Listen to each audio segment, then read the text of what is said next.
Assalamualaikum warahmatullahi wabarakatuh. Perkenalkan, nama saya Ayurina Agustin, nomor induk mahasiswa 2023020006,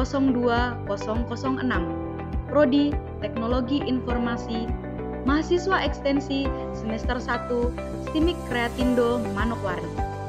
Di sini saya akan mempresentasikan tentang konsep dasar pemrograman.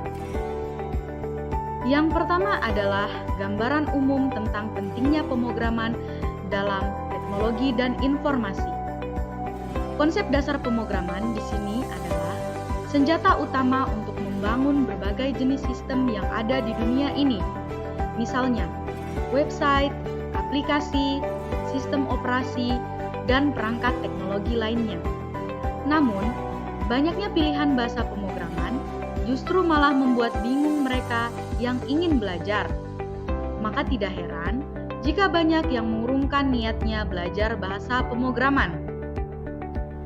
Yang berikut adalah definisi algoritma.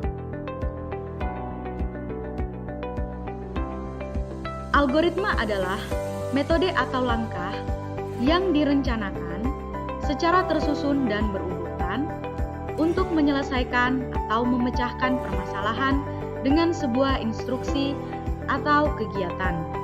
Algoritma adalah inti dari pemrograman.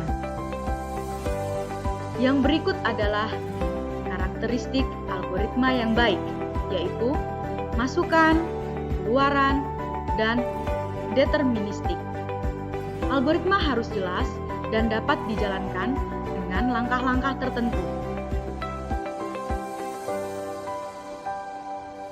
Karakteristik algoritma menurut para ahli, yaitu menurut Donald E. Knuth, seorang ahli teori komputer, yang menjelaskan bahwa algoritma harus memiliki 5 karakteristik yang saling berkaitan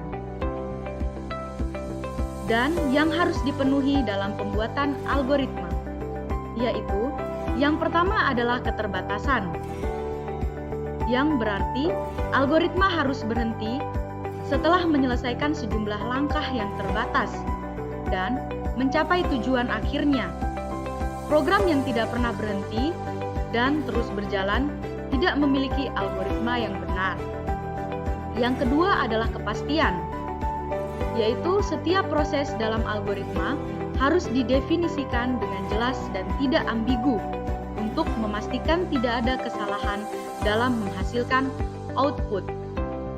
Yang ketiga adalah masukan, yaitu masalah yang ingin diketahui solusinya. Algoritma bisa terdiri dari memiliki satu atau lebih input yang akan diproses. Berikutnya adalah keluaran, adalah satu atau lebih nilai keluaran yang dihasilkan sebagai solusi dari masalah atau input tersebut. Outputnya bisa berupa pesan atau kuantitas yang berhubungan dengan input. Yang terakhir atau yang kelima adalah keefektifan, yaitu setiap langkah dalam algoritma harus sederhana sehingga bisa diimplementasikan dalam waktu yang tepat. Berikutnya adalah struktur data. Pengertian struktur data adalah cara menyimpan dan mengatur data secara terstruktur pada sistem komputer atau pangkalan data, sehingga lebih mudah diakses secara teknis. Data dalam bentuk angka, huruf, simbol, dan lainnya ini diletakkan dalam kolom-kolom dan disusun secara tertentu. Pentingnya struktur data dalam pengolahan informasi, yaitu struktur data menjadi salah satu bagian penting yang wajib dipahami oleh para programmer, karena struktur ini memudahkan pengguna mengakses data yang dibutuhkan secara cepat dan tepat. Berikutnya adalah jenis-jenis struktur data, yaitu yang pertama adalah array. Array adalah kumpulan item yang disimpan di lokasi memori yang berdekatan. Tujuannya adalah untuk menyimpan beberapa item dari jenis yang sama secara bersama-sama. Yang kedua, linked list. Linked list sama seperti array. Linked list merupakan struktur data jenis linier. Yang membedakan dengan array adalah elemen linked list tidak disimpan di lokasi yang berdekatan, melainkan dihubungkan menggunakan pointer. Yang ketiga, stack adalah struktur data linier yang mengikuti urutan tertentu di mana operasi dilakukan. Urutannya bisa berupa LIFO, last in, first out, atau data yang masuk terakhir adalah data yang akan keluar lebih dahulu, dan FILO, first in, last out, atau data yang pertama masuk akan keluar paling terakhir. Setiap jenis memiliki penggunaan khusus. Berikutnya adalah bahasa pemrograman populer.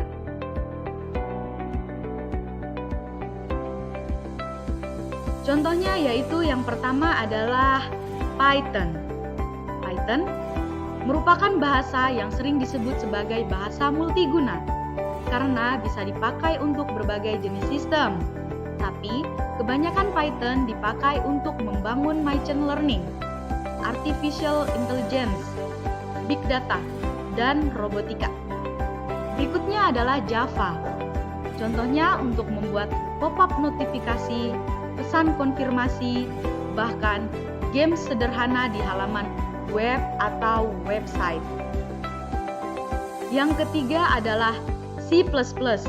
Bahasa ini banyak digunakan untuk video game dan juga platform Windows yang berjalan pada platform net. Kelebihan C++ adalah fleksibel, powerful, dan mudah digunakan oleh programmer. Dan setiap bahasa memiliki tujuan dan kelebihan masing-masing.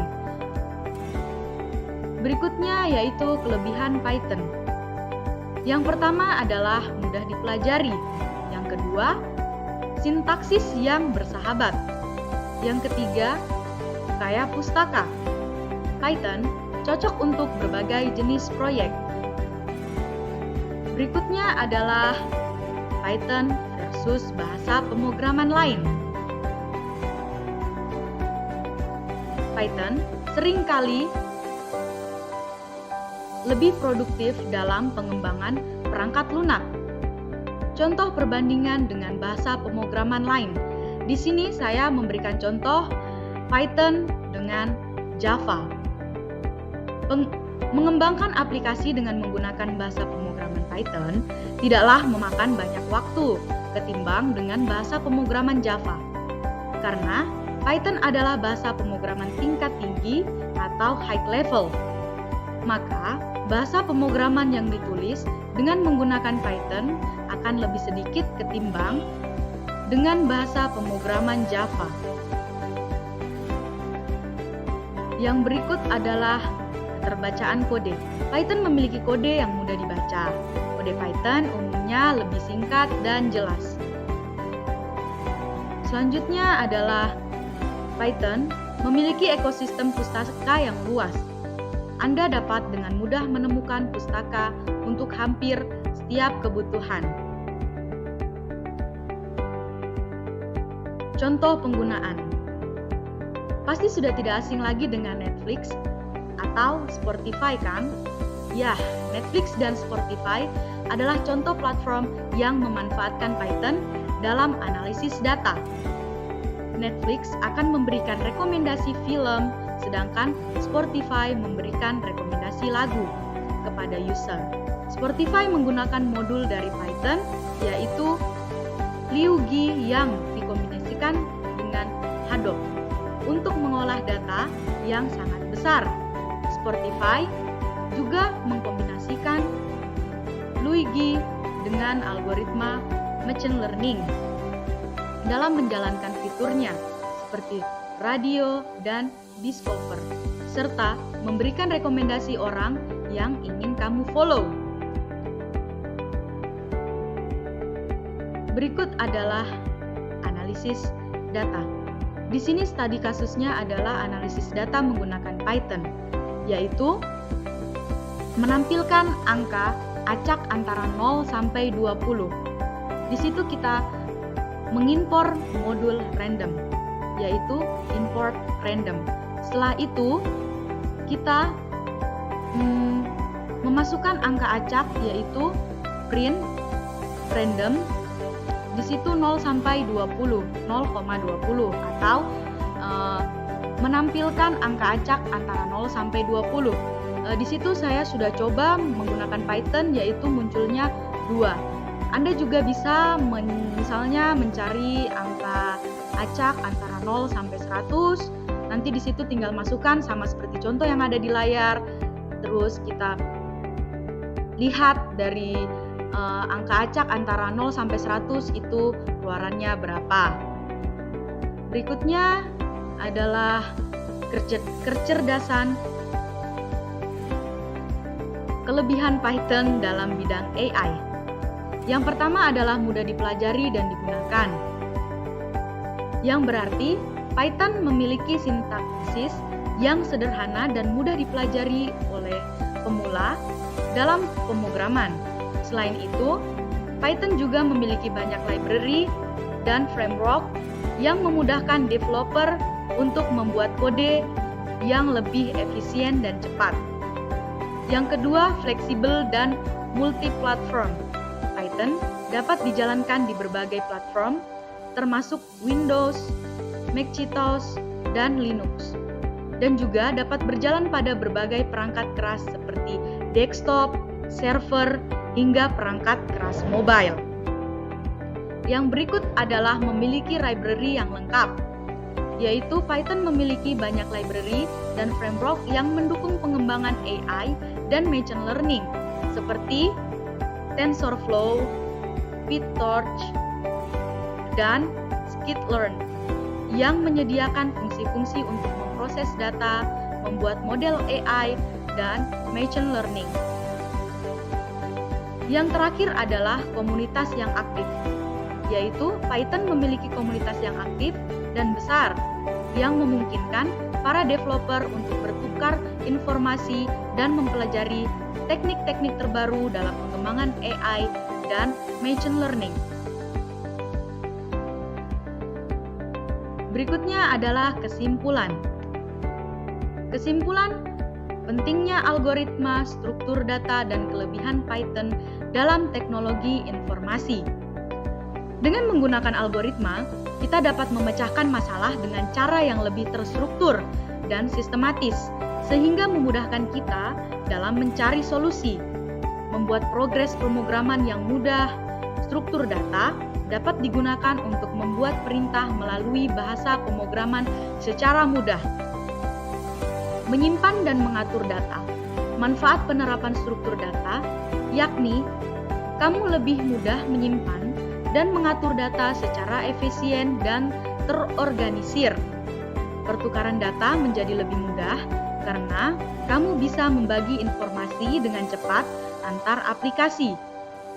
Meningkatkan kualitas algoritma dengan menggunakan struktur data dan menerapkan penyusunan data yang terorganisir, maka dapat berpengaruh pada tingkat keefektivitas algoritmanya. Mengantisipasi masalah coding ketika menggunakan struktur data dan kamu menemukan error, maka error tersebut bisa lebih cepat ditemukan. Berikut mengolah sumber daya dan layanan sumber daya dan layanan dalam sistem operasi dapat diatur melalui struktur data.